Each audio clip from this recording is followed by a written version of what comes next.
నమస్కారం. ఆర్వీఆర్ టీవీకి స్వాగతం. దేశ రాజకీయాలను కుదిపేస్తున్న లోక్సభ సీట్ల పెంపు అంశంలో ఆయా రాజకీయ పార్టీలు నాయకుల నుంచి రకరకాల ప్రతిపాదనలు వస్తున్నాయి. బిల్లును కొందరు సమర్థిస్తుంటే మరికొందరు విమర్శిస్తున్నారు. ఈ నేపథ్యంలో తెలంగాణ ముఖ్యమంత్రి రేవంత్ రెడ్డి ఓ వినూత్న ఫార్ములాను తెరపైకి తెచ్చారు. ఈ ఫార్ములా అయిన పార్లమెంటు ప్రత్యేక సమావేశాల్లో మహిళా రిజర్వేషన్ల రాజ్యాంగ సవరణ బిల్లును గట్టెక్కిస్తుందేమో చూద్దాం.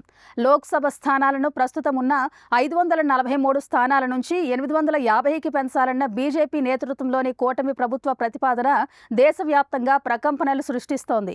జనాభా ప్రాతిపదికన ఎట్టి పరిస్థితుల్లోనూ సీట్ల పెంపును అంగీకరించమని దక్షిణాది రాష్ట్రాలు తేల్చి చెబుతున్నాయి.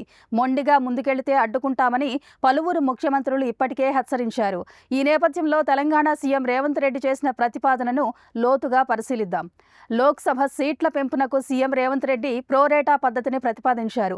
దీని ప్రకారం పెంచే వాటిలో 50% సీట్లను జనాభా లెక్కల ప్రకారం, మరో 50% సీట్లను ఆర్థికాభివృద్ధి ప్రాతిపదికన చేయాలని చెప్పారు.